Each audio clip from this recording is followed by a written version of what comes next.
पवित्र श्रीमद् भागवत गीता, पवित्र चारों वेद, पवित्र कुरान शरीफ, पवित्र बाइबल, पवित्र गुरु ग्रंथ साहिब, पवित्र कबीर साहिब की वाणी में छुपे हुए गूढ़ रहस्य अर्थात तत्व को जानने के लिए कृपया अवश्य सुनिए जगत गुरु तत्वदर्शी संत रामपाल जी महाराज के मंगल प्रवचन। परमात्मा के रूप में काल गया, करुणामय के रूप में, और कहा है इंद्रमती कहाँ है बेटा।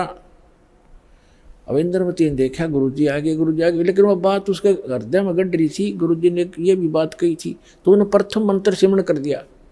वो सारा जो कंप्लीट कोर्स यही है, वो जो आपको दे रखा, उसके प्रथम मंत्र के प्रथम नाम से ही एकदम उसका स्वरूप बदल गया और ऐसी विकराल चेहरा, लंबे दांत और मोटी मोटी आंख, बेहुद्दी सी विकराल सी शरीर दिखाई दिया।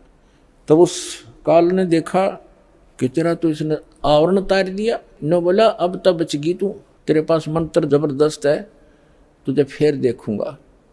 अब रानी का जान बची लाखों पाए और गुरु जी के 100 शुक्र मनाए। अपने नौकरों को बताती है काल आया था, आज मेरी मृत्यु होनी थी, मैंने जो गुरुजी बनाए हैं मेरी उम्र बढ़ा दी। अब ना तो राजा को बताई, उसके दरबार में जाके राजा ने बोला तू पड़ी रह, काल आ जाता तने छोड़ जाता, ये तुमने ऐसे कहती रहती हो, कोई कुछ कह दे उसकी बातों में आ जाती हो। तो उसके साथी भी तेरी बेचारी के साथ वो राजा की के माने वो आगी वापस, शुक्र मनाया रख, आगी तो तेरी टलगी मृत्यु, छाटते आके लेट गई है भगवान। हे परमात्मा दया करिए, आपने इसी गुरु मिला ऐसा मंत्र दिया और मेरा जीवन रक्षा होगी। अब वह लेट गई बेड पे कति खुशी मना के, इतने में काल सर्प बन के आ गया। सर्प बन के आया और रानी के डस दिया, डसते उसकी आंख खुली और फिर वो ऐसे ऐसे जाता देखा, उसने शोर बचाया, भागियो, डस ली सर्प ने, डस ली सर्प ने, डस ली। नौकर नौकरानियां आए, बाजे लठले, वो लंबा महल था राजा का, वो जो जाता दिखा सबने, मोरी में से निकल गया। रानी अचेत होगी, मृत्यु को प्राप्त होगी। राजा के घर तक सब प्रकार के वैद्य उपस्थित रहते थे, डॉक्टर बुलाए, वैद्य बुलाए, गार्डू बुलाए, सारा कुछ कर दिया और सब ने मृत घोषित कर दी। तब परमात्मा आ गए तो नौकर नौकरानियां कहने लगी, जिन देखे थे भगवान उस दिन, वो नौकरानियां कहने लगी महाराज जी आपकी शिष्या को सर्प ने डस दिया, तब सर्प से मृत्यु होगी, हाहाकार मच गई। तो परमात्मा ने एक बहाना सा करा, मंत्र सा बुदाया और कहा उठ बेटी, 1 सेकंड में रानी खड़ी होगी। बोलो सतगुरुदेव।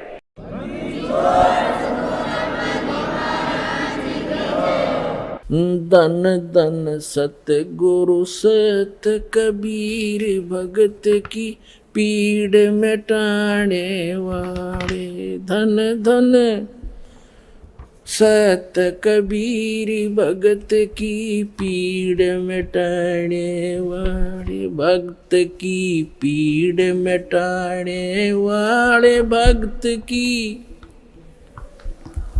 वाले। धन धन सतगुरु सत कबीर, भक्त की रहे नल नील यतन कर हार, तब सतगुरु से करी पुकार। रहे नल नील यतन कर हार, तब सतगुरु से करी पुकार। जा सतरे खा लखी अपार, सिंधु पे सिला तैराने वाले। जा सतरे खा लखी अपार, सिंधु पे सिला तैराने वाले। धन धन सतगुरु सत कबीर, भक्त की पीड़ मिटाने वाले, भक्त की पीड़ मिटाने वाले, भक्त की। धन धन सतगुरु सत कबीर, भक्त की।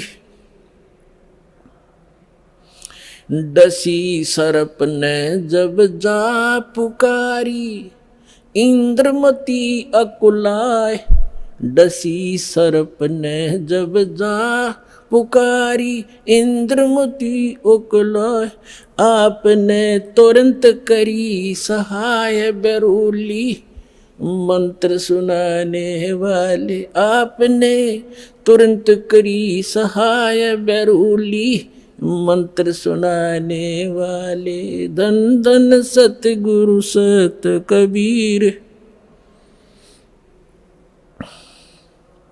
भक्त की पीड़ मिटाने वाले, भक्त की पीर मिटाने वाले। धन धन सतगुरु सत कबीर, भक्त की। दामोदर सेठ के होठ अकाज, अर्ज करी डूबता देख जहाज। दामोदर सेठ के होठ अकाज, अर्ज करी डूबता देख जहाज। लाज मेरी रखियो गरीब नवाज, समुद्र से पार लंघाने वाले। लाज मेरी रखियो गरीब नवाज, समुद्र से पार लंघाने वाले। धन धन सतगुरु सत कबीर, भक्त की। भक्त की पीड़ मिटाने वाले, भक्त की पीर मिटाने वाले। धन धन सतगुरु सत कबीर। कह कर जोर दीन धर्मदास, दरस दे पूर्ण करियो आस। कह कर जोड़ दीन धर्मदास, दरस दे पूर्ण करियो आस। मेटियो जन्म मरण की तरास, वो सत्य पद प्राप्त कराने वाले। मेटियो जन्म मरण की तरास, वो सत्य पद प्राप्त कराने वाले। धन धन सतगुरु सत कबीर, भक्त की पीड़ मिटाने वाले। भक्त की पीड़ मिटाने वाले, भक्त की पीड़ मिटाने वाले। धन धन सतगुरु सत कबीर, भक्त की। भक्त की पीड़ मिटाने वाले, भक्त की पीड़ मिटाने वाले। धन धन सतगुरु कबीर, भक्त की। कह कर जोड़ दीन धर्मदास, दरस दे पूर्ण करियो आस। कह कर जोड़ दीन धर्मदास, दरस दे पूर्ण करियो आस। मेटियो हो जन्म मरण की तरास, सत्य पद प्राप्त कराने वाले। धन धन सतगुरु सत कबीर, भक्त की पीड़ मिटाने वाले। डसी सर्प ने जब जाए पुकारी, इंद्रमती अकुलाए। आपने तुरंत करी सहाय, बिरहुली मंत्र सुनाने वाले। परमात्मा ने लीला की। रानी ने पूछा, महाराज ये कौन सा मंत्र था? परमात्मा ने कहा, बेटा बिरहुली मंत्र है। बिरहुली मंत्र क्या? कि राम नाम जप बिरहुली, गुरु की शरण में रह बिरहुली। वो तो एक बहाना बनाया था कि इस बालक को बढ़ा दूं, लेकिन वो तो समझ सकती है, मंत्र की क्या आवश्यकता उसको। अब रानी की खुशी का ठिकाना नहीं रहा और राजा का भी दचगी, गारडू भी फेल, वैद्य भी फेल। इतना जरूर मान लिया संत ठीक है, लेकिन राजा की बुद्धि 7वें आसमान पर होती है। पुण्यकर्मी प्राणी होते हुए भी वो दुर्भागी होता है जो भक्ति नहीं करता, और रानी होते हुए या राजा होते हुए जो भक्ति करते हैं, सत साधना करते हैं, चाहे कैसी भी कर रहा है। परमात्मा कहते हैं, चाहे कोई भक्ति करे कपट की और उसको भी अपनाऊं, और श्याम दाम दंड भेद सेती, फिर सिद्ध मार्ग लाऊं। अब देखो, परमात्मा काल को आने भी नहीं देता, इसलिए आने दिया रानी का जच्चा ना हो। या बात संत जो साची कह गया, परमात्मा समझ रहे थे कि या फिर छोड़ दे हो गुरु, दूसरा गुरु आते ही उसके भी चरण छुआ और उसकी भी आरती तारो। और पुण्यात्मा गुरु को तजे भजे जो आना, अर्ता पशुआ को फोकट ज्ञाना। परम संत ने छोड़कर फिर वो नकलियां फिर भी आस्था जिसकी है तो वो फोकट ज्ञान श्रद्धा नहीं बनी उसकी। जैसे पति भरता पति से राती, आन पुरुष नहीं भावे, और बस है पीहर में सुरत प्रीतम में ऐसे ध्यान लगा। क्योंकि पहले तो आपके पास कोई पैमाना ही नहीं था मापन का, जांच करने का कोई ऐसा वस्तु नहीं थी, विकल्प नहीं था। अब दास आपको पहले संत को जांचने के पैमाने देता है कि इससे नाप के देख लियो जिसके पास ये ज्ञान है। जैसे धर्मदास जी भी पहले ऐसी दूसरी साधनाएं करता था। जब परमात्मा ने उसको सच्चा ज्ञान सुना, वो फिर भी बुद्धि भ्रष्ट हो गई थी बीच में, तो फिर परमात्मा मिले नहीं थे। तो उसने सोचा साधु संत के रूप में मिले थे, कोई भी संत मिलता धर्मदास उसके पास जाता और जाते ही कहता महाराज जी ठीक सो, कहा आजा बच्चा ठीक है। तो उसने पूछा जी वो क्या प्रश्न करता था कि ब्रह्मा विष्णु महेश के माता पिता कौन है? तो वो कहता था अरे ये तो अजरो अमर है, सर्वेश्वर है, ये कहाँ से बात उठा लिया? तो तभी उठकर चल पड़ता था कि ना ये संत नहीं है। तो उसके पास एक पैमाना था उनको जांचने का। और जब उसने परमात्मा मिले दोबारा, फिर वो तो पूरा काम उनका होना ही था। तो पहले तो आपके पास कोई ऐसा था नहीं मेजरमेंट टेप जिससे आप उसको नाप सकते थे, तोल सकते थे, जांच सकते थे। और जब पूर्ण संत मिल जाए फिर भी वो नहीं वास्ता है, वो तो जीवन नाशक है आपके। हाँ, उनको समझाने की चेष्टा करो गुरुजी। पहले जो गुरुजी थे कि भक्त महाराज जी आदर से बोलो, आप गलत दिशा पर जा रहे हो, इन प्रश्नों का उत्तरिया तो आप दो, और नहीं ताजा मेरे साथ अपना नाम लो, कल्याण कराओ। इतना यारी है उनके साथ, उससे आगे दोस्ती मत रखना। परमात्मा इस काल को नहीं आने देते किसी रूप में, उस घर में झांक भी नहीं सकता काल। तो दाता ने इसलिए छोड़ा था कि अपना कर लेगा काम, इस व्यक्ति का भी यकीन हो जाएगा, नया जीवन फिर नाश कर देगी, बीच में डूब देगी सारी कहानी ने। तो उसके बाद ऐसा दृढ़ विश्वास हुआ उस लड़की के, और परमात्मा बिना कुछ भी दिखाई नहीं दे। ना वो राजा मना करे फिर, इसका तो जीवन दान मिल गया मेरी रानी का इस संत से। परमात्मा आते जाते रहे घर पे, ज्ञान सुनाते, भोजन करके उसको उद्धार करते, उसका धर्म बनवाते। तो एक दिन रानी ने कहा कि महाराज मेरे पति को भी समझा दो। अच्छा बेटा बुला ले उसको। राजा बुला लिया, परमात्मा लागे समझाने के भाई परमात्मा की भक्ति करनी चाहिए, और ये राजपाट सदा नहीं रहता, एक दिन मृत्यु भी होएगी, परमात्मा की भक्ति करते रहना। तो राजा क्या कहता है, महाराज जी देखो मैंने तो पार्टी अटेंड करनी पड़ती है, क्यों गुटी सूटी लानी पड़ती है, और मेरे पास समय नहीं है। लेकिन मैं आपकी चेली न मना नहीं करता, कितना या दान करो और कितना सत्संग करवा लो, मेरे बस की बात नहीं है भक्ति भक्ति करना। परमात्मा ने समझा देखो राज भी करो भक्ति भी करो। भक्ति में क्या लगता है, आप पार्टियों में जाते हो, शराब मत पियो। वैसे तो साधु संत हो जाएंगे, पार्टी सुहावें को नहीं आपने, फिर भी किसी कारणवश जाना पड़ जाता है तो वहाँ काजू खाओ, किशमिश खा लो, वही बादाम खा लो और सेब संतरे खा लो। ये शराब डंगा क्यों पियो? तो बहुत समझा, अग्नि महाराज जी मेरे बस की बात भी, फिर देखूंगा। कुछ दिन के बाद परमात्मा ने फिर प्रार्थना करी, बार बार रह कर समझाया, मान्या नहीं। लास्ट में ये कह दिया कि महाराज जी देख मुझे ना कहा करो आप, और आपकी चेली ने मैं मना नहीं करता, तो सारे खजाने लुटा दे, और मैं कति बाधक नहीं बनता इसके बीच, मेरे बस की बात नहीं। तो परमात्मा कहते कबीर पिछले पाप से हरि चर्चा ना सुहावे, और कह ऊँग के उठ चले ना और बात चलावे। तुलसी पिछले पाप ते हरि चर्चा ना भावे, जैसे जबर के बेग ते भाई भूख पैदा हो जा। तो जिसके पाप गणे बढ़ जाते हैं उन्हें राम नाम की वो मनुखा दाख भी कड़वी लगती है। जैसे जबरग्रस्त रोगी को मनुखा दाख, सेब संतरे, रोटी भी कड़वी लगती है, वो मीठी वस्तु भी उसको कड़वी महसूस होती है। बुखार ने उसके शरीर की व्यवस्था इतनी बिगाड़ दी। इसी प्रकार पाप कर्मों से ग्रस्त प्राणी इस परमात्मा की मनुखा दाख सेब को खा नहीं सकता। उसके लिए तरीका है, जैसे कुनीन होती है मलेरिया का नाश करने के लिए, और कुनीन भी कड़वी, बुखार को सेट करने के लिए जिससे कड़वी वस्तु लग, उसके लिए कड़वा ही खाना पड़ेगा, न चाहते हुए फांकी मारनी पड़ेगी, और उस कड़वी दवाई खाने से रोग नाश हो जाएगा, फिर वो मीठी लगने लग जाएंगी। इसी प्रकार ये सत साधना भगवान की कथा ना चाहते भी सुनते रहना चाहिए, फिर वो रोग नाश हो जाएगा। कुछ पाप ऐसे होते हैं जो परमात्मा के सच्ची ज्ञान के सच्चे वचन से, परम संत के वचन से, मुख से बोले हुए वचन से वो शीघ्र नाश हो जाते हैं और फिर वो भूख जागृत हो जाती है भगवान की कथा की।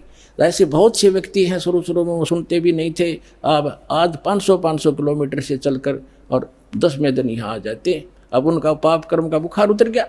अब परमात्मा ने कहा था कि बेटी आज तू 40 वर्ष की थी जब तेरी डेथ होनी थी। उसने कहा जी हाँ बिल्कुल ठीक 40 वर्ष की थी जिस दिन मेरे को सांप लड़ा, सर्प डसा। और अब मैं चाहूँगा जब मरेगी तू, काल नहीं मार सकता तुझे। अब वो रानी होगी 80-82 वर्ष की। वो 1-2 बार उसने खुद भी कहा महाराज अब मुझे तो भेज दो सतलोक, सारा काम हो लिया। परमात्मा बोले बेटी देख ले कोई पोता पोती में आस्था तो नहीं है तेरी, कार कोठी में, घोड़े कोठी में दैया आस्था रहेगी ना ऊपर, यहाँ तो तू फॉर्मलिटी करेगी और ऊपर जाकर तो कति तेरी बार दिखाई देगी शीशे की तरह, फिर वो वापस पटकनी पड़ेगी। मैंने अगना जी आप तो अंतर्यामी हो, मेरे कोई मन में नहीं है, मैं तो कति फारिग हो रही हूँ, अपने ज्ञान ऐसा दे दिया, मृत्यु तो होनी ही है, चलते हाथ पाँव हो जाओ और अच्छा है। तो जब वो 80-82 वर्ष की होगी तब परमात्मा ने कहा कि ले चल इंद्रमती सतलोक चलते हैं। चलो जी। अब परमात्मा अकेले आए थे और किसी को नहीं दिखाई दे रहे थे और इंदुमती को दिख रहे थे। वो चलेगी, औरों के देखने लगे रानी मर गई, क्या हो गया, पेरानी हार्ट फेल हो गया, कुछ भी कहते रहो, वह गई अपन उसको पता भी नहीं तो मरी है। तो मान सरोवर है ऊपर एक, यहाँ पर मान सरोवर है, उस मान सरोवर पर जाकर कुछ दिन के लिए इस जीव को वहाँ रखा जाता है। वहाँ रखने के बाद फिर इसकी भावना देखी जाती है ये अभी कितनी और कमज़ोर है। तो वहाँ जब मान सरोवर पर जा लिए उसमें स्नान कराया जाता है, कुछ आवरण जो गंध है हमारे आत्मा के मैल वहाँ परमात्मा के मंत्रित जल से भी ठीक होते हैं। तो बाहर आकर बैठ गई रानी स्नान करके और परमात्मा ने पूछा बेटा अब फिर देख ले कोई आस्था तेरे नीचे के लोक में तो नहीं किसी की, तेरी संपत्ति में। तो उसके मन में एक बात खटकेगी कि हे महाराज आपके ज्ञान से मुझे तो बहुत कुछ जानकारी होगी, लेकिन संसार की दृष्टि में जो मेरा पति है, अब तो मुझे अपने ओरिजिनल पति का पता लग गया। परम अक्षर ब्रह्म वो हमारा पति है, लेकिन शरीर का जो पति है वो बहुत बड़ी आदमी था, लेकिन उसकी नालायकी है मालिक, उसने भजन नहीं किया। लेकिन आज जो मुझे उपलब्धि हुई है उसमें उसका बहुत बड़ा सहयोग है मेरे पति का। उसने मुझे मना नहीं किया, यदि वो मुझे मना करता तो पत्नी तो अपने पति के विवश होती हैं, वो आपको भी प्रवेश नहीं करने देता समर्थ था और मुझे भी भक्ति से वंचित करा देता। उस देवता ने कोई बाधा नहीं करी। यदि उसका कोई क्रेडिट बना हो इस काम का तो मेरी प्रार्थना है भगवान उसको भी शरण में लेना। पुण्यात्मा परमात्मा जान गए कि यह भी कमजोरी ये है। जैसे कल बताया था एक वृद्ध व्यक्ति डॉक्टर के पास चला गया, कमजोर सा होता ही है वृद्ध, मांस खत्म, अस्थि पिंजर शेष। डॉक्टर से कहने लगा डॉक्टर जी मेरी पिंडी भड़के हैं, पिंडियों में दर्द होता है पिंडलियों में। डॉक्टर ने देख लिया अब दूर रहते हैं, कमजोर वीकनेस के कारण है कि कमजोरी है बाबा। फिर कहने लगा जी मेरी सांथल भी दर्द करती है। डॉक्टर बोला कमजोरी है बाबा। मेरे सिर में दर्द रहता है डॉक्टर जी। डॉक्टर बोला जी कमजोरी है। फिर बोला मैं खड़ा होता हूँ चक्कर सा आता है। डॉक्टर बोला कमजोरी है। वो वृद्ध गुस्सा हो गया, ने बोला तू डॉक्टर है गम चक्कर एक के बाद जाना है, कमजोरी कमजोरी कुछ और भी बतावेगा। तो डॉक्टर बोला यह भी कमजोरी है, क्योंकि कमजोर आदमी ने गुस्सा आया करे, ये भी ड्यू टू कमजोरी है, वीकनेस है। तो पुण्यात्मा परमात्मा जानेंगे अज्ञा भी कमजोरी है जो या बोल रही है, उसके प्रति इसका लगाव शेष है या आप भी डूबेगी। तब कहा बेटा तू यहाँ रुक कुछ दिन। अब राजा 90 वर्ष का हो गया था, अट्टा कट्टा शरीर, अच्छे खावा खादू लावे गुटी किसमस बादाम और लाल चेहरा। अब जो सोचा था 100-125 वर्ष तो जिया ही करें न खूब। अब राजा आया, चौक में आया बाहर से घूम के, 90 वर्ष की उम्र होगी थी। और आते ही नीचे उतरा घोड़े से, नौकर आसपास खड़े, अंगरक्षक साथ थे, बाहर से आए थे, और पलंग तक भी नहीं पहुंचा, गद गिरा और टट्टी पेशाब निकल गई। यम के दूत खड़े दिखाई दे, जबान बंद होगी, उसका टाइम आ गया, सेकंड भी नहीं दे, एक सांस भी नहीं दे काल तो, और खींच खींच कर सांस लग गया, टट्टी पेशाब निकल गई, नू आँखें फट गई। वैद्य बुद्धों ने अपनी सारी जंतर मंतर कर लिए, सारी दवाई दे दी, फिर वो समझ गए कि अब इसका अंत समय है। तब परमात्मा ने कहा कि देख बेटी उस अफलातून की क्या हालत हो रही है, देखो यम के दूत खड़े चारों तरफ और उसको कैसे डरा रहे हैं, उसकी जुबान बंद कर रखी है उन्होंने, अब ये बोल नहीं पा रहा और धरती तोलता फिरे था, कहे कि नहीं मानने था। तो रानी बोली देख लो जी मैं क्या बताऊँ आपने, उसने मेरी मदद बहुत कर रखी है। परमात्मा समझ गए कहाँ या के कहना चाहो है, तो कहने लगा बेटी मैं जाता हूँ। तो परमात्मा आकर प्रकट हो गए वहाँ उनके चौक में।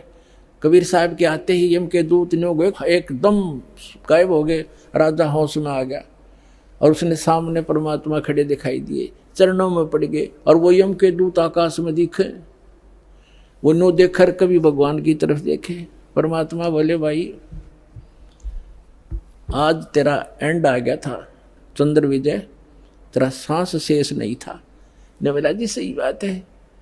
तो परमात्मा बोले अब क्या चाहिए तुझे, अगर जी मैंने भक्ति दे दो, भक्ति दे दो, भक्ति करूँगा। तो अपने आत्मा अब आँख खुल आदमी की जब पक्की यकीन हो जाए कहाँ टिकट कटेगी तब भगवान दिखाई देता है। कहते हैं दुख में सुमन सब करे, सुख में करे ना कोई, और जय सुख में सुमन कर ले दुख क्यों होए। तो परमात्मा बोले 2 साल दूंगा तेरे को, और 2 वर्ष में जो भक्ति कर लेगा तो ठीक से, ना तो फिर तेरी बिरान मिट्टी हो जाएगी। दे के बच्चों ने राजपाठ और बैठ गया माड़ा लेके। 2 साल के अंदर सारी कसर काट ली। कहते हैं जीवन तो थोड़ा ही बला जब सत सुमरण हो और लाख वर्ष का जीवन लिख रहनी को। तो इस प्रकार उन दोनों प्राणियों का मोक्ष किया उस कबीर भगवान ने।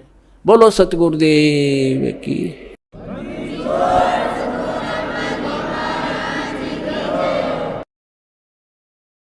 परम पिता परमात्मा पूर्ण ब्रह्म सारी सृष्टि के रचनहार, सारी सृष्टि के मालिक, कुल धनी कुल के मालिक कबीर परमेश्वर जी की असीम रजा से आप सभी पुण्यात्माएं परमेश्वर की महिमा सुनने के लिए उपस्थित हुए। आपका सौभाग्य है, आपको ऐसे समय में मानुष शरीर प्राप्त है, और उससे भी अच्छी किस्मत आपकी है कि आपको ये तत्व ज्ञान और यथार्थ भक्ति विधि प्राप्त हो रही है। तो आपकी किस्मत का, आपके शुभ संस्कारों का कोई एस्टीमेट नहीं लगाया जा सकता। ना जाने आप किन किन जन्मों में आपने ये पुण्य संग्रह किए हुए। लखबर सूरा जो जही लखबर सांवत दे, लखबर यति जहान में तब सतगुरु शरणाले। तो आप ऐसी महान आत्माएं किसी न किसी युग में रहे हो। आपने परमात्मा के लिए बड़े बड़े सैक्रिफाइस किए हैं, आपने राज भी त्यागे हैं, आपने बहुत बड़ी कुर्बानियां दी हैं, तब आज आपको ये शुभ समय प्राप्त हुआ है। धन्य है आपके माता पिता जिनसे जन्म हुआ। परम पिता परमात्मा की असीम रजा से आप यहाँ पहुँचे हो। आपको जितना ये अध्यात्म ज्ञान होता चला जाएगा उतना ही आपको सरप्राइज होता रहेगा, आश्चर्य होगा कि सचमुच सहज में भगवान मिल गए, सहज में वो ज्ञान मिल गया जिसको ऋषि महर्षि नहीं प्राप्त कर सके।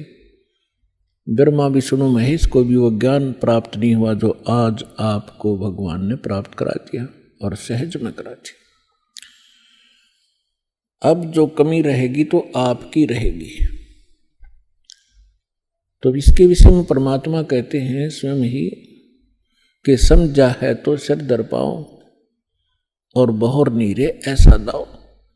यदि आपको ये ज्ञान समझ में आ गया कि हम कहाँ रह रहे हैं और किस उद्देश्य से हम जी रहे हैं और हमने करना क्या चाहिए था, हम कर क्या रहे हैं।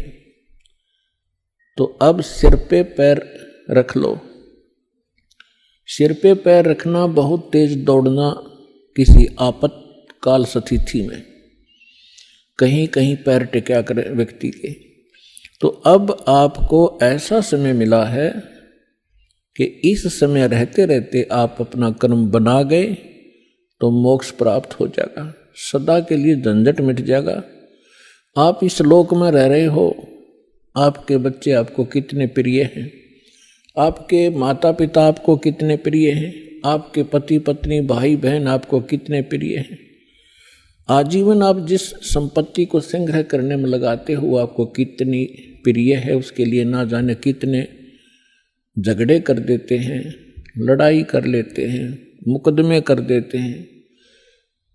तो ये कितनी अच्छी वस्तु है जिसको आप इतना लगाव रखते हो, तो और फिर ये तुरंत छोड़ देनी पड़ती है, मृत्यु हो जाती है। ये क्या कारण है? जब आपका ये कारण समझ में आओगा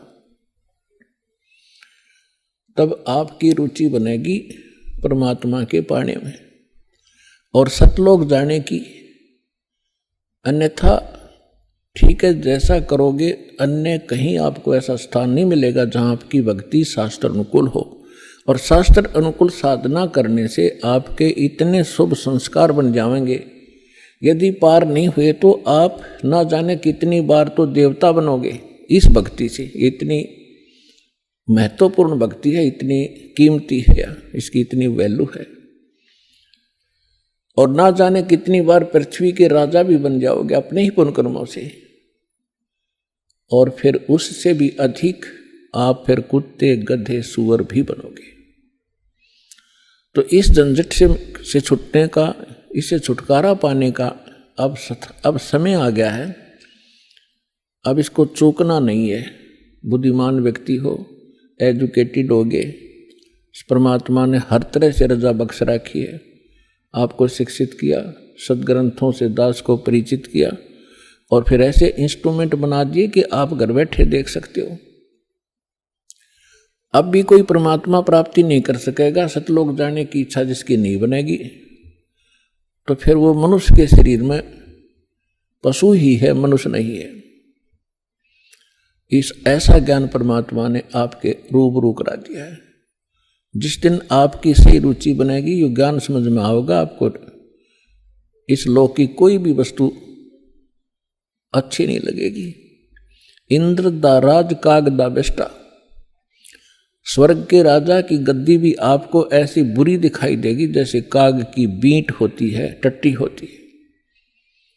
और अब तक हम एक सरपंच बन जाओ तो काग बीटते फिरें, एमएलए बन जाओ तो पता नहीं के बन गए, मंत्री मुख्यमंत्री बन जाओ इस छोटे से टुकड़े के, तो हमारी बुद्धि खराब हो जाती है।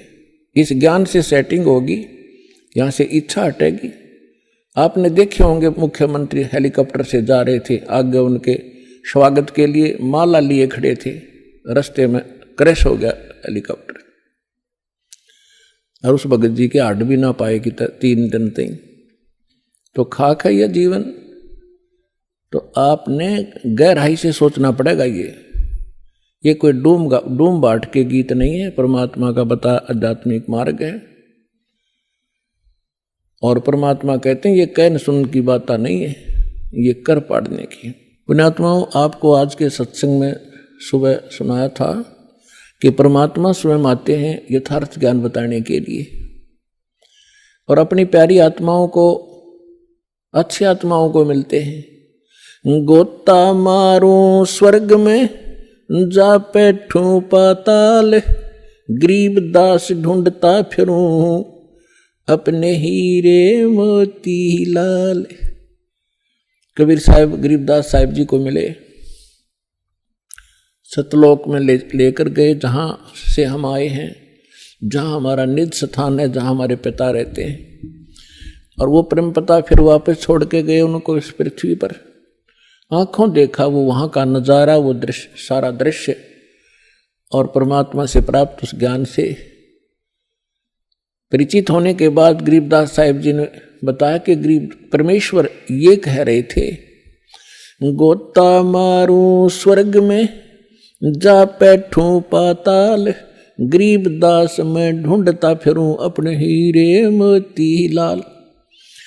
आप उस परमात्मा के वो हो हीरे और मोती, यानी बहुत ही प्रिय आत्मा हो। आप तक परमात्मा ने किसी भी माध्यम से संदेश पहुंचाया है और अपनी शरण में लिया है। आप वो पुण्यात्माएं हैं। अब जब परमात्मा यहाँ आए हुए थे, घर घर डोला करते थे, कहीं भी चौराहे पर खड़े हो जाते थे, एक तारा लेके अपनी अमृत वाणी को सुनाया करते थे।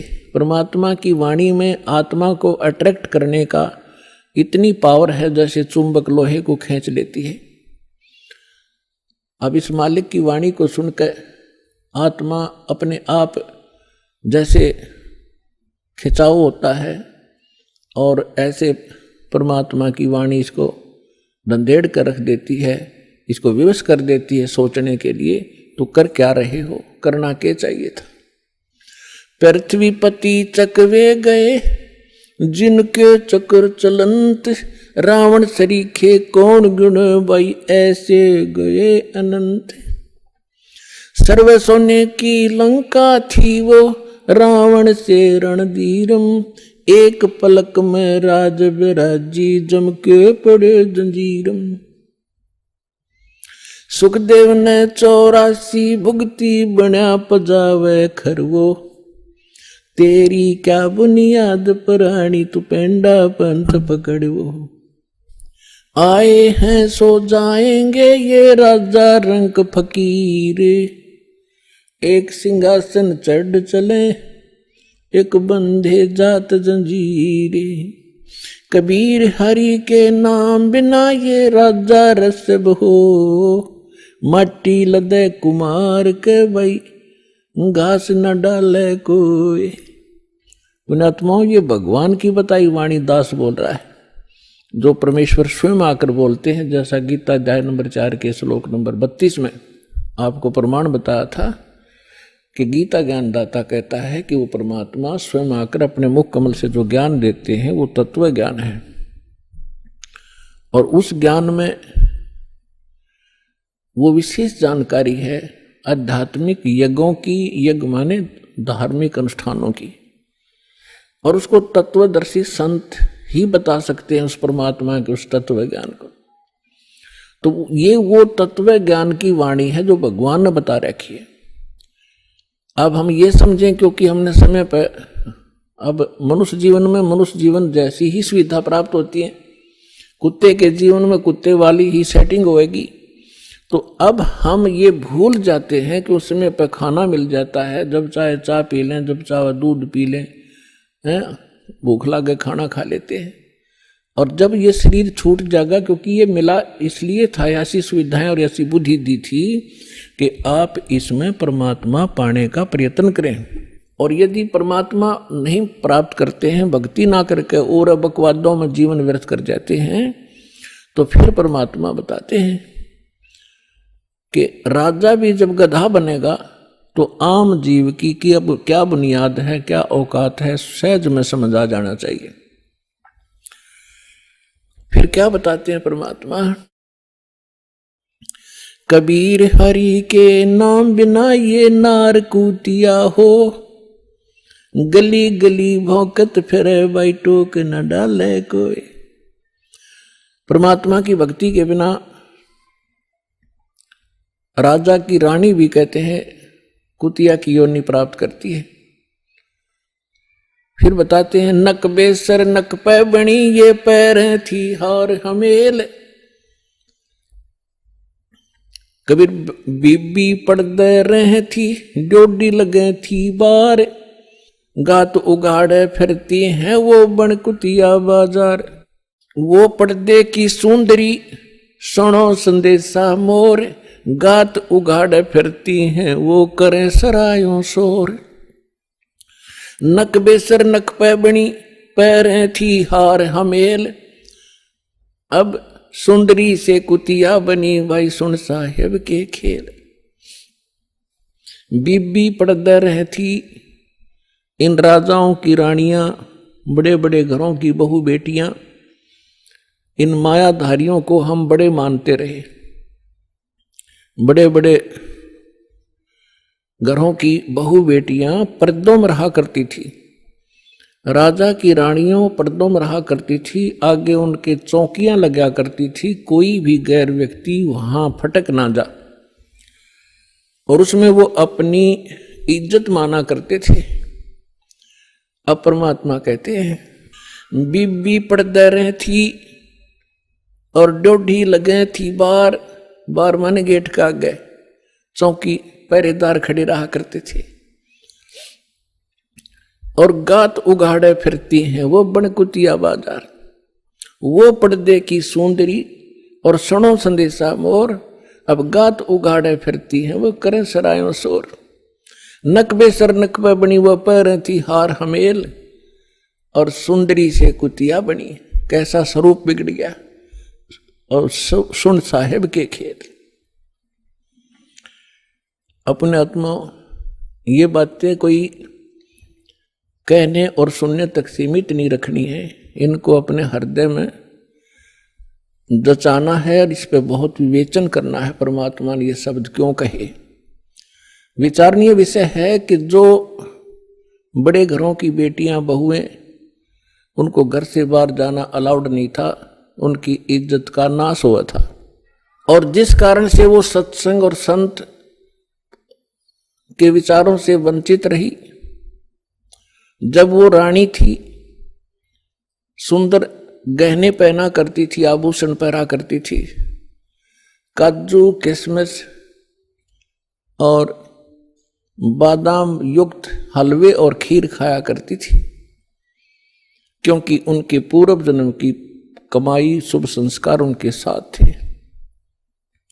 भविष्य में कोई चार्जर लगा नहीं, भविष्य में कोई उनको ऐसा संत मिला नहीं, भक्ति करने ज्ञान सुनने का कोई अवसर ना मिलने से उन्होंने मानुष जीवन बर्बाद कर दिया। काजू किशमिश बादाम के हलवे खीर खाया करती थी और झूठा छोड़ा करती थी, उनकी नौकरानियां खाया करती थी। एक परमात्मा की भक्ति ना करने से वो अगले जन्म में कुतिया की योनि में जाती है। अब कुतिया के जीवन से आप खूब परिचित हैं, फिर भी परमात्मा ने आगे बताया है कि वही रानी जो पर्दों में रहा करती थी, जिनकी इज्जत नाश हो जाती जब सत्संग में चले जाती थे, अब वो इज्जत कुतिया बनकर घूम रही है, निवस्त्र हो रही है। तो परमात्मा कहते कुलकर्णी के कारण जो जीव गया बिगो, इसने अपना भट्ठा बैठा लिया इस लोक लाज के कारण। और जब ये कुल के कर लेगा, जब तू चार पाया का हो, गधा बनकर कुतिया बनकर घूमोगे, जब ये तेरा खानदान तुझे क्या सहारा देगा? तो इसलिए परमात्मा ऐसी ऐसी चोट मारा करते थे, इस सुती आत्मा को जगाया करते थे जगह जगह खड़े होकर।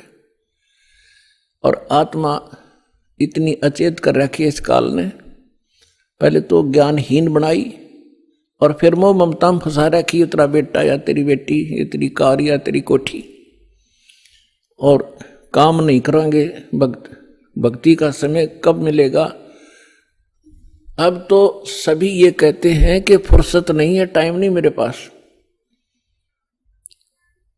कोई किसी ने तो ये धारणा बना रखी है कि भक्ति तो बुढ़ापे में करा करें, जवान बच्चों का, जवान बेटियों का के काम सत्संग में जाने का। फूट गए भाग हमारे, बुढ़ापे में भक्ति होगी?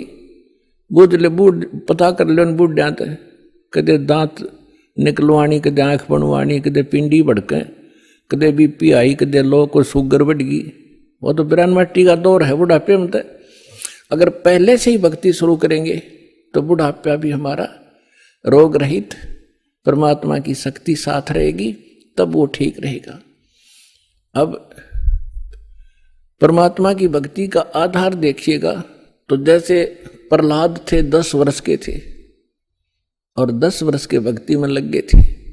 ध्रुव 5 वर्ष के ही थे और परमात्मा के इस तत्व ज्ञान के अंदर सूक्ष्म वेद में बताया है कि 3 वर्ष के बालक को परमात्मा का मंत्र प्रथम मिल जाना चाहिए। यही वेद प्रमाणित करते हैं।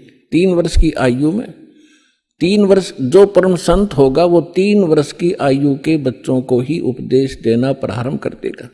और यदि हम इस इंतजार में रहेंगे, बूढ़े होकर वृद्ध होकर के भक्ति करेंगे, बच्चों से फारिग हो लें और मृत्यु हो जाए 20 साल की उम्र में, प्रारब्ध इतना ही हो, फिर कहाँ करेंगे? तो बचपन से ही मालिक का सहारा मिल जाएगा तो हमारी एज भी एक्सटेंड होएगी, आयु भी बढ़ेगी, साथ देगा भगवान, पाप से बचेंगे, भक्ति संग्रह होगी, 100 हमारी मुसीबतें टलेंगी। तो यहाँ परमात्मा बताना चाहते हैं कि अभी तक हमें तत्व ज्ञान ना मिलने से हम लोकवेद, दंत कथा और अपने अनुसार ही सब ज्ञान विचार व्यक्त किया करते थे जो व्यर्थ थे। तो परमात्मा ने जगह जगह जाकर के ये ज्ञान दिया। 64 लाख परमेश्वर के शिष्य हो गए थे, 64 लाख। आज तो पुण्यात्माओं एक चैनल से टीवी चलता है, प्रोग्राम चलता है तो करोड़ों व्यक्ति घर बैठे देख सकते हैं, करोड़ों टीवी लगवा दिए दाता ने। पहले परमेश्वर ने अपनी आध्यात्मिक पावर का प्रयोग किया, आज वो नहीं हो सकता क्योंकि परमात्मा हर एक काम को एक सीक्रेसी के हिसाब से करते हैं। यदि आज परमात्मा वो लीला करते, आज तो सबके पास मोबाइल है, 1 सेकंड में बता दे गुरुजी वहाँ थे, गुरुजी ने वहाँ सत्संग किया, वहाँ मिले, तो एक लोग उसको फिर दूसरे ढंग से ले जाते कि वो तो जादूगर है और फिर परमात्मा को ग्रहण नहीं करते।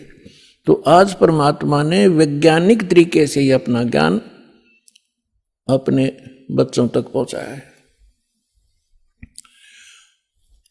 अब परमात्मा घर घर जाया करते थे, सत्संग किया करते थे और परमेश्वर की शरण में आने से वो दुखी प्राणी सुखी हुआ करते थे। एक ब्राह्मण परिवार था, उसके 2 लड़के 2 लड़कियां थी और चारों बच्चे मेंटली डिस्टर्ब, पत्नी को भी प्रेत बाधा और उनके उपचार के लिए बहुत पैसा व्यर्थ हुआ और कंगाल हो गया, निर्धन हो गया। रिलेटिव्स भी, उस नाती भी, रिश्तेदार भी उससे नफरत करने लगे और उन्होंने एक रामानंद नाम के स्वामी रामानंद जी, काशी के एक प्रसिद्ध संत थे, उनसे भी दीक्षा ली और उनसे भी ट्रीटमेंट अपना समाधान चाहा। उसी समय परमेश्वर आए हुए थे, एक शिशु रूप धारण करके प्रकट हुए थे। काशी शहर के लहर तारा नामक एक सरोवर के ऊपर कमल के फूल पर अपने सतलोक से आकर बालक रूप धारण किया था। नीरू और नीमा नाम के 2 निसंतान पति पत्नी थे, वो परमात्मा को घर ले गए थे। वहां उनकी परवरिश कुंवारी गाय के दूध से हुई थी। धीरे धीरे बड़े हुए तो वो वही व्यवसाय जो नीरू किया करता था, जुलाहे का काम करने लगे और साथ में अपना जिस उद्देश्य को लेकर आए थे वो प्रचार भी किया करते थे। इसी दौरान परमात्मा ने एक लीला की थी, वो अलग कहानी है, फिर से सुनाएंगे। अब इतना ही सुनाएंगे कि स्वामी रामानंद जी और परमेश्वर कबीर जी की गोष्ठी हो रही थी, बैठे थे। उसी समय वो ब्राह्मण पहुंच गया वहां पे और उस ब्राह्मण ने अपने गुरुदेव स्वामी रामानंद जी से कहा कि गुरुदेव, मैं अति दुखी हो चुका हूं, अति आर्त हूं, आपकी शरण आया हूं, मुझे कोई समाधान बताओ। तो रामानंद जी ने उनको बहुत सारे जंतर मंत्र और बहुत से और भी दान धर्म के तरीके बताए थे, उनसे भी उसको कोई राहत नहीं मिली। तो पुण्यात्माओं, आप जो भी कोई दुखी प्राणी होता है वो परमात्मा की राहत लेने के लिए संतों के पास जाते हैं। या उसको जो भी कोई बता दे कि वहाँ झाड़ा लगाते हैं, वहाँ कोई ओझा बैठा है, तो वहाँ भी जाते हैं। तो जितने भी संत हैं पहले अपनी क्रिया बताते हैं, आप ऐसे करो, ये मंत्र जाप करो, ये ऐसा दान करो। उनसे भी कोई लाभ नहीं होता है तो सभी लास्ट में ये कह देते हैं कि ये आपके प्रारब्ध में निहित है, अर्थात आपकी किस्मत में लिखा है, ये आपने भोगना ही पड़ेगा। फिर उदाहरण देते हैं कि जैसे भगवान श्री राम ने बाली को मारा था, जो सुग्रीव का भाई था, वृक्ष की ओट लेकर, और उसका भी बदला भगवान ने भी देना पड़ा श्री कृष्ण रूप में। एक शिकारी ने उनके पैर में तीर मारा विषाक्त, और तब श्री कृष्ण जी की मृत्यु हुई। वो मारने वाला कौन था? वो शिकारी, वो बाली वाली आत्मा थी, और श्री कृष्ण राम वाली आत्मा। तो इस तरह की अटकल देकर के रामानंद जी ने उस ब्राह्मण से कहा कि भाई ये तेरे प्रारब्ध के अंदर लिखा है, ये किसी भी तरीके से नहीं कट सकता। मैं जो विधि जानू था मैंने सारी बता दी। उसी समय परमेश्वर ने कहा, स्वामी जी आप बड़े विद्वान हो, वेदों को भी जानते हो, क्या वेदों में भी ऐसा नहीं लिखा कि परमात्मा जीव के सर्व पाप नाश कर सकता है? यानी पाप से ही दुख है। पाप जो प्रारब्ध में लिखा गया है, किस्मत में लिखा गया है, तो उसको प्रारब्ध का कष्ट कहते हैं, संकट कहते हैं, और वो भोगना ही पड़ता है, भोगने से ही समाप्त होता है। तो परमेश्वर ने प्रश्न किया, क्या स्वामी जी आप, क्या वेदों में भी ऐसा ही लिखा है? स्वामी जी ने तपाक से कहा कि हाँ ऐसा ही लिखा है, किसी वेद में ऐसा प्रमाण नहीं, सब ये लिखा कि अपना कर्म भोगना ही पड़ेगा। तो परमेश्वर ने कहा कि यजुर्वेद अध्याय नंबर 8 के श्लोक नंबर 13 को देखिए स्वामी जी। अब उनको जुबानी याद था, अपने आत्माओं या बिजली गिरी हुई है, सदग्रंथों को कंठस्थ याद कर रखा था इन ब्राह्मण लोगों ने, और इनको कख नहीं पता था ये बता क्या रहे हैं। रामानंद जी का सिर घूम गया कि दानक का बालक, धान दुलाहे का लड़का, कदे इसने वेद देखे भी को नहीं, और आज इसने मंत्र बता दिया। 104 साल के उसमें परमात्मा के उनके जीवन में, लीला में जीवन जो परमात्मा शरीर में दिखा रहे थे, 99 वर्ष का अंतर था, 99 वर्ष बड़े थे परमात्मा से, और सारा जीवन ही उन्होंने वेद और गीता पुराणों के अध्ययन में बिताया था। तो परमेश्वर ने कहा, कबीर साहब ने कहा, स्वामी जी यदि प्रारब्ध का कष्ट भोगना ही पड़ गया तो भक्ति की क्या आवश्यकता है? फिर अगर किसी के संस्कार में दुख है और दुख है भोगना ही पड़ेगा, फिर भक्ति ने शर्म में मारेंगे, क्या आवश्यकता इस भक्ति की? कौन करेगा भक्ति? क्या आवश्यकता परमात्मा की? वो भक्ति इससे हटकर है, और वो मंत्र मेरे पास है। अपने आत्माओं जो दुखी व्यक्ति है उसको तो संकेत चाहिए। उसने तभी पूछा कि आप कौन हो भाई? ए भगत जी आप कहाँ रहते हो? अब वो लाल कपड़े पहन रखे, सारी उम्र संस्कृत बोली, उसने तो महाराज जी समझ रहे, और परमात्मा बैठे एक सिंपल वेशभूषा में। उसने न्यू कहा, भगत जी कहाँ रहते हो आप? आपका कहाँ ठिकाना है? परमात्मा ने बताया, भाई मैं दानक सू दुल्हा हूँ और नीरू का पुत्र हूँ, ऐसे ऐसे हमारी चौपड़ी वहां रहा करूं। अब परमात्मा ने ये बताना इसलिए अनिवार्य समझा कि जैसे न भगवान चाहिएगा तो आ जाएगा, और जब ब्राह्मण पने में होगा, क्यों उसमें छुआछूत बहुत गणी थी, तो अपना भाई चला जाएगा। आइए अब हम उन श्रद्धालुओं के अनुभव जानते हैं जो जगत गुरु तत्वदर्शी संत रामपाल जी महाराज जी से दीक्षा प्राप्त कर चुके हैं तथा उनके द्वारा बताए गए भक्ति मार्ग पर चल रहे हैं। जी नमस्कार। नमस्कार जी। क्या नाम है आपका? मेरा नाम मनप्रीत कौर है। मनप्रीत जी कहाँ से आए आप? मैं विलेज राज्यवाल डिस्ट्रिक्ट लुधियाना और पंजाब से हूँ। आपकी क्वालिफिकेशन क्या है? मेरी क्वालिफिकेशन एमए इकोनॉमिक्स में किया हुआ है मैंने, और मैं टीचिंग प्रोफेशन से हूँ। संत रामपाल जी महाराज जी से नाम दीक्षा लेने से पहले आप क्या भक्ति साधना करते थे? मैं सिखिज़्म और हिंदुज़्म दोनों को फॉलो करती थी। देवी देवताओं की पूजा करना, जैसे कि जपजी साहब का पाठ करना, सुखमनी साहब का पाठ करना, ऐसे करती थी। क्या पहले भी आपने कोई गुरु बना रखा था? कोई गुरु नहीं था मेरा, मैं ऐसे ही पूजाएं करती थी बस। मनप्रीत जी, आपने बताया कि पहले आप हिंदुइज्म और सिखिज्म दोनों को फॉलो करते थे आप जपजी साहिब जी का पाठ भी करते थे। फिर उसके बाद आपके जीवन में ऐसा क्या हुआ कि उन सब साधनाओं को छोड़कर आप संत रामपाल जी महाराज जी की शरण में आए? सर, सबसे पहले मेरे पापा ने नाम लिया था। उनको जैसे वो मतलब खाना वगैरह खाते थे तो उनको उल्टी हो जाती थी, और उनका जो वेट था वो लॉस हो रहा था। ये नहीं पता चल रहा था कि उनको बीमारी क्या है। और उसके बाद उन्होंने जब संत रामपाल जी का नाम लिया, उनका ज्ञान सुना, तो मुझे भी लगा कि इस संत में कोई बात है। जो इतने टाइम से पापा बीमार थे और वो ठीक होने लगे हैं, तो मैंने भी ज्ञान शुरू किया सुनना। तो मुझे उनके बारे में जैसे पता चला कि सिखिज्म में जैसे जपजी साहब का पाठ करते हैं, जहाँ मतलब गुरु नानक देव जी के बारे में मुझे पता चला। जैसे गुरुजी बताते हैं, उनकी जो रचनाएं हैं वो खोल खोल के बताते हैं कि कहाँ पे क्या लिखा है। तो देवी देवताओं के बारे में भी मुझे पता चला। हिंदुइज्म में जैसे मैं थी, सिखिज्म हिंदुइज्म दोनों को फॉलो करती थी।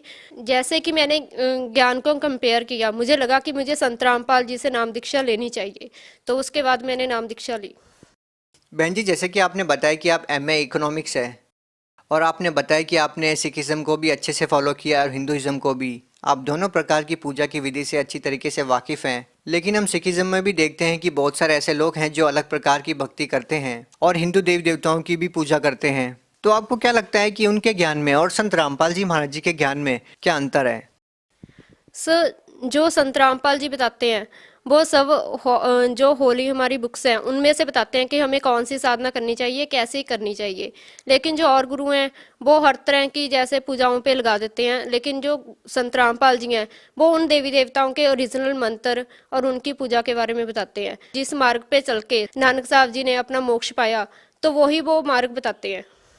बहन जी, जैसे कि आपने बताया कि संत रामपाल जी महाराज जी सदग्रंथों के आधार पर ज्ञान बताते हैं, लेकिन संत रामपाल जी महाराज जी के बारे में ये कहा जाता है कि वो शास्त्रों के ज्ञान को तोड़ मरोड़ के पेश करते हैं। इसके बारे में आप क्या कहेंगे? सर, वो तोड़ मरोड़ के नहीं बताते हैं। हम एजुकेटेड है, ठीक है, हम इस चीज़ को मैच कर सकते हैं। हमारे जो सदग्रंथ है उनके साथ मैच कर सकते हैं, ठीक है। आज के दिन कोई भी हमें उल्लू नहीं बना सकता, क्योंकि हम एजुकेटेड है, पढ़े लिखे हैं। अगर किसी को ये चीज़ लगती है, वो भी संत रामपाल जी महाराज जो भी बताते हैं अपनी तरफ से बताते हैं, तो सदग्रंथों को खोलो और उसके साथ मैच करो। देखिए, ज्ञान की जो बातें हैं वो तो लोगों को सत्संग सुनने से पता चल जाएगा। हम आपसे ये जानना चाहेंगे कि संत रामपाल जी महाराज जी से नाम दीक्षा लेने के बाद आपको क्या क्या लाभ हुए? सर, मुझे हर तरह के लाभ हुए, जैसे कि आर्थिक, शारीरिक, मानसिक, हर तरह के लाभ हुए। सबसे पहले मेरे जैसे कि मैंने पहले भी बताया है कि मेरे पापा जो थे उनको उल्टी आती थी खाना खाने के बाद, और उनका जो कुछ नहीं पता चल रहा था कि उनको कौन सा रोग है, उनका वेट लॉस क्यों हो रहा है। जब वो संत रामपाल जी महाराज की शरण में गए, उन्होंने सत्संग सुना और उनसे नाम दीक्षा ली, तो उस दिन उन्होंने हमें फ़ोन किया और कहा कि बेटा, मैंने 3 फुलके खाए हैं आज, और मैंने आज पेट भर के खाना खाया है, आज मैं बिल्कुल ठीक हूँ। और हमें इतनी खुशी हुई, हमें मतलब कि उसी टाइम लगा था कि संत रामपाल जी महाराज में कोई तो बात है। 2013 में उन्होंने नाम दीक्षा ली थी, और सबसे पहला लाभ हमें जे मिला, क्योंकि किसी भी बच्चे की, किसी भी उनके जो माँ बाप हैं वो एक इम्पॉर्टेंट रोल मतलब कि रखते हैं, जैसे कि उनकी जो जगह है। तो जब हमने पापा के बारे में ऐसे सुना, तो हमें भी एक आशा की किरण दिखाई दी कि शायद वो अब ठीक हो जाएंगे। ये था मेरे पापा का लाभ। और दूसरी बार हमारे घर में ना मतलब कि जैसे मेरे परदादा थे, वो गद्दी लगाते थे पीर की, तो वो जो चीज़ें थी हमें तंग कर रही थी, वो आगे गद्दी मांग रही थी, तो उन्होंने अब जो है हमें मतलब कि तंग करना बंद कर दिया था। जैसे कि मुझे बचपन से ही, जब से मैंने होश वाला है, मुझे रात को मतलब कि 11-12 बजे चीखें आती थी, तो वो जब से मैंने संत रामपाल जी से नाम दीक्षा ली है बिल्कुल बंद हो गई है। तो आज तक मुझे वो प्रॉब्लम नहीं है। अब मैं बिल्कुल जैसे अपने आप को सुरक्षित मतलब कि महसूस करती हूँ उस चीज़ से। और उसके बाद जो लाभ था कि जैसे कि लास्ट ईयर मेरी बहन का एक्सीडेंट हुआ था, बहुत ज़बरदस्त एक्सीडेंट था, और उसमें सभी बोल रहे थे कि उसकी जान चली जाएगी, क्योंकि बहुत ज़बरदस्त टक्कर थी वो। उसमें मेरा कज़न भी था और मेरा भाई भी था और मेरी बहन भी थी। लेकिन मेरे कज़न और भाई को तो बिल्कुल खरोंच नहीं आई, लेकिन मेरी बहन के जो सिर में और उसकी एड़ी में थोड़े सा मतलब कि टांके लगे थे। लेकिन जब उसकी रिपोर्ट्स करवाई, सभी बोल रहे थे कि इसकी रिपोर्ट्स नॉर्मल नहीं आएगी, जो सर पे उसके चोट लगी थी, क्योंकि काफ़ी थी। तो लेकिन वो रिपोर्ट्स भी नॉर्मल आई और बहुत जल्दी उसने रिकवरी मतलब कि उस कर ली इस चीज़ से। और उसने बाद में बताया कि मेरे पास संत रामपाल जी महाराज खड़े थे, मुझे ऐसे लगा जैसे उन्होंने मेरी रक्षा की हो। और उसके बाद जो थे उसके बाद जैसे कुछ महीने पहले मेरे प्लेटलेट्स घट गए थे, लेकिन फिर भी मैं कंटिन्यू जॉब पे भी जा रही थी, मेरी एक भी छुट्टी नहीं हुई, लेकिन वो बहुत ही जल्दी उस चीज़ की भी रिकवरी हुई। और मेरी दादी जी के भी प्लेटलेट्स घट गए थे, उनके सिर्फ 25,000 रह गए थे, उनकी भी रिकवरी इतनी जल्दी हुई। डॉक्टर बोल रहा था कि ये बचेंगी नहीं, मैं तो जवाब दे रहा हूँ, इसको आगे रेफ़र कर रहा हूँ, लेकिन फिर भी कोशिश की। मतलब कि उनका विश्वास इतना था संत रामपाल जी पे कि उन्होंने कहा कि नहीं, मैंने आगे नहीं जाना, अगर परमात्मा ने ठीक करना होगा तो यहीं पे कर देंगी। लेकिन जब हमने रिपोर्ट्स करवाई दूसरे दिन, तो उनके प्लेटलेट्स मतलब कि इंक्रीज होने शुरू हो गए थे अपने आप ही। देखो जी, ये तो रही आपके शारीरिक लाभ की बात। पहले आप आध्यात्मिक लाभ की बात कर रहे थे, तो हम आपसे ये जानना चाहेंगे कि आपको आध्यात्मिक लाभ क्या मिला?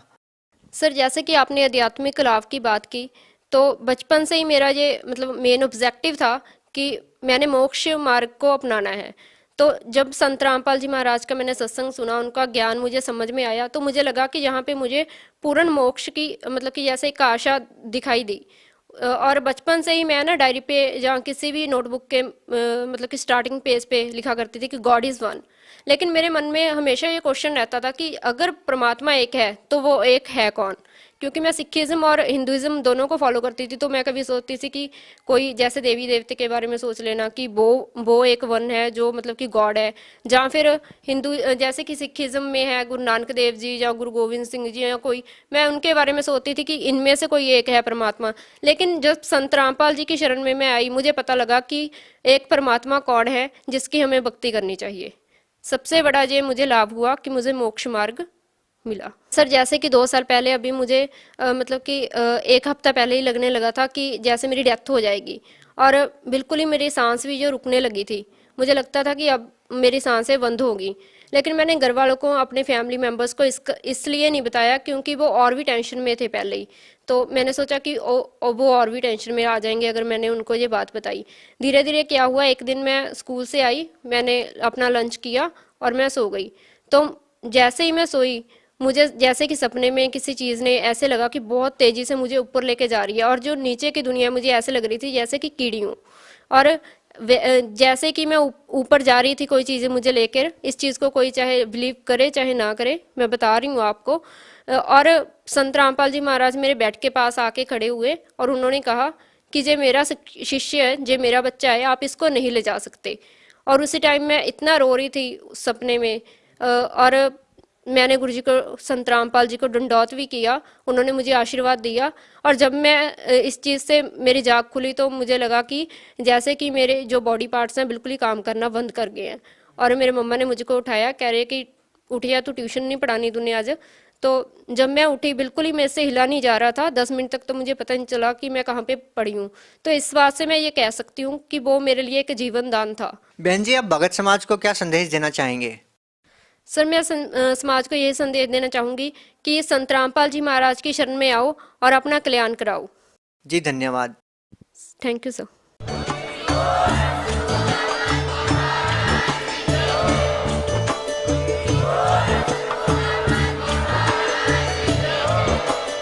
आप सुन रहे थे जगत गुरु तत्वदर्शी संत रामपाल जी महाराज जी के मंगल प्रवचन। अधिक जानकारी के लिए विजिट कीजिए हमारी वेबसाइट www.jagatgururampalji.org। संत रामपाल जी महाराज जी के शुभ आशीर्वाद से पूरे विश्व भर में 500 से भी ज्यादा नाम दीक्षा केंद्र हैं, जिन पर संत रामपाल जी